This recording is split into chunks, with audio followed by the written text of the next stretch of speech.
Chapter-4 of Narrative of the Life of Frederick Douglass, an American Slave, written by himself. By Frederick Douglass. Chapter-4. Mr. Hopkins remained but a short time in the office of overseer. Why his career was so short, I do not know, but suppose he lacked the necessary severity to suit Colonel Lloyd. Mr. Hopkins was succeeded by Mr. Austin Gore, a man possessing, in an eminent degree, all those traits of character indispensable to what is called a first-rate overseer. Mr. Gore had served Colonel Lloyd, in the capacity of overseer, upon one of the out farms, and had shown himself worthy of the high station of overseer upon the home or great house farm. Mr. Gore was proud, ambitious, and persevering. He was artful, cruel, and obdurate. He was just the man for such a place, and it was just the place for such a man.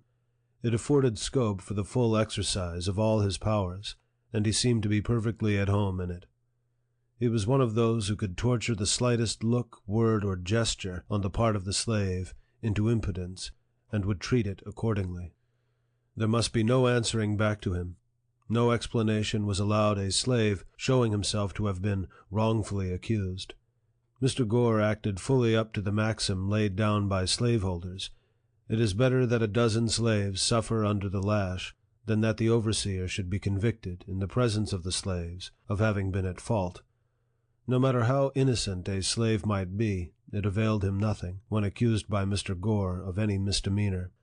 To be accused was to be convicted, and to be convicted was to be punished, the one always following the other with immutable certainty. To escape punishment was to escape accusation, and few slaves had the fortune to do either under the overseership of Mr. Gore. He was just proud enough to demand the most debasing homage of the slave, and quite servile enough to crouch, himself, at the feet of the master. He was ambitious enough to be contented with nothing short of the highest rank of overseers, and persevering enough to reach the height of his ambition. He was cruel enough to inflict the severest punishment, artful enough to descend to the lowest trickery, and obdurate enough to be insensible to the voice of a reproving conscience. He was, of all the overseers, the most dreaded by the slaves.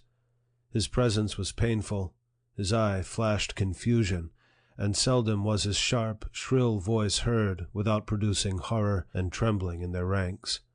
Mr. Gore was a grave man, and, though a young man, he indulged in no jokes, said no funny words, seldom smiled.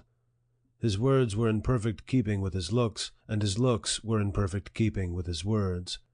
Overseers will sometimes indulge in a witty word, even with the slaves. Not so with Mr. Gore. He spoke but to command, and commanded but to be obeyed.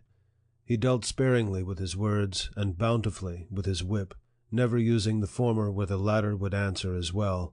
When he whipped, he seemed to do so from a sense of duty, and feared no consequences. He did nothing reluctantly, no matter how disagreeable, always at his post, never inconsistent. He never promised but to fulfill. He was, in a word, a man of the most inflexible firmness and stone-like coolness. His savage barbarity was equaled only by the consummate coolness with which he committed the grossest and most savage deeds upon the slaves under his charge.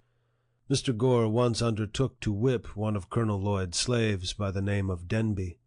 He had given Denby but few stripes when, to get rid of the scourging, he ran and plunged himself into a creek, and stood there at the depth of his shoulders, refusing to come out.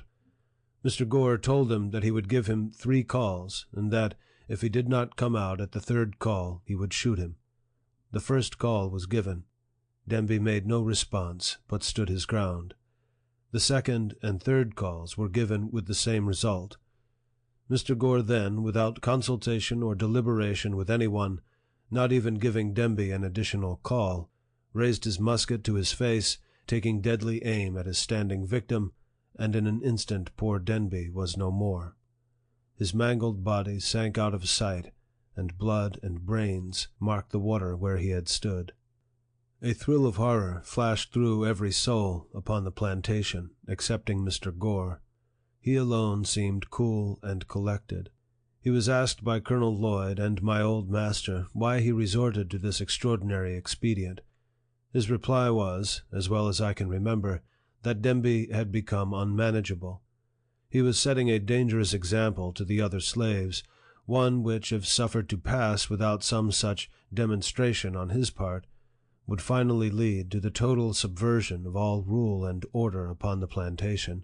He argued that if one slave refused to be corrected, and escaped with his life, the other slaves would soon copy the example, the result of which would be the freedom of the slaves and the enslavement of the whites. Mr. Gore's defense was satisfactory.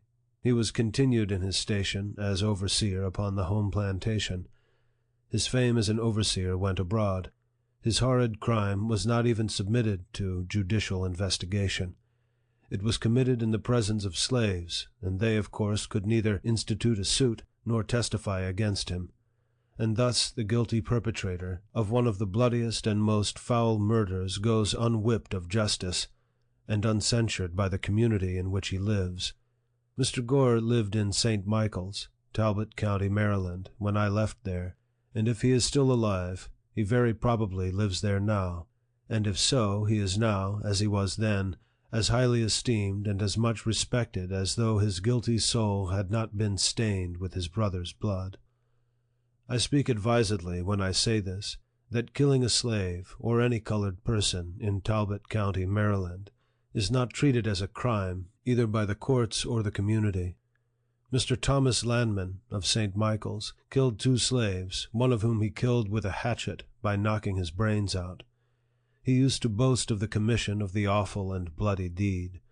I have heard him do so laughingly, saying, among other things, that he was the only benefactor of his country in the company, and that when others would do as much as he had done, we should be relieved of the niggers. The wife of Mr. Giles Hick, living but a short distance from where I used to live, murdered my wife's cousin, a young girl between 15 and 16 years of age, mangling her person in the most horrible manner, breaking her nose and breastbone with a stick, so that the poor girl expired in a few hours afterward. She was immediately buried, but had not been in her untimely grave but a few hours before she was taken up and examined by the coroner, who decided that she had come to her death by severe beating. The offense for which this girl was murdered was this: she had been set that night to mind Mrs. Hick's baby, and during the night she fell asleep, and the baby cried. She, having lost her rest for several nights previous, did not hear the crying. They were both in the room with Mrs. Hicks. Mrs. Hicks, finding the girl slow to move, jumped from her bed, seized an oak stick of wood by the fireplace, and with it broke the girl's nose and breastbone, and thus ended her life. I will not say that this most horrid murder produced no sensation in the community. It did produce sensation, but not enough to bring the murderess to punishment. There was a warrant issued for her arrest, but it was never served. Thus she escaped not only punishment, but even the pain of being arraigned before a court for her horrid crime. Whilst I am detailing bloody deeds which took place during my stay on Colonel Lloyd's plantation, I will briefly narrate another, which occurred about the same time as the murder of Demby by Mr. Gore. Colonel Lloyd's slaves were in the habit of spending a part of their nights and Sundays in fishing for oysters, and in this way made up the deficiency of their scanty allowance.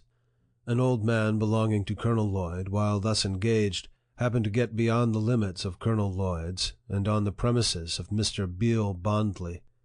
At this trespass, Mr. Bondley took offense, and with his musket came down to the shore, and blew its deadly contents into the poor old man.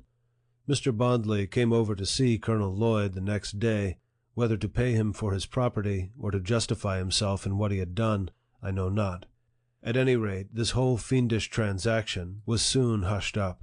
There was very little said about it at all, and nothing done. It was a common saying, even among little white boys, that it was worth a half-cent to kill a nigger, and a half-cent to bury one. End of chapter 4.